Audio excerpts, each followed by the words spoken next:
আজকে স্কুলে আসতে লেট হয়ে গেল।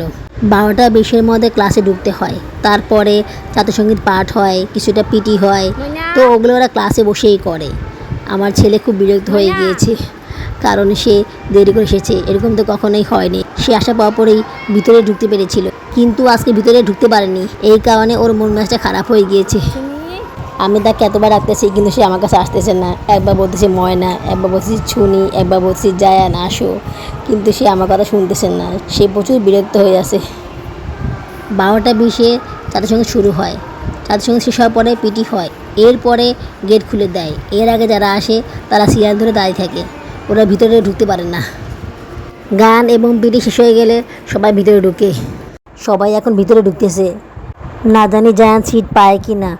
গার্ডিয়ানদেরকে ভিতরে ঢুকতে দেয় না, তবে একটু আগে আসলে গার্ডিয়ানরা ভিতরে ঢুকতে পারে, বাচ্চাদেরকে ক্লাসে দিয়ে আসতে পারে। দেরি করে আসলে আর সেটা পারে না।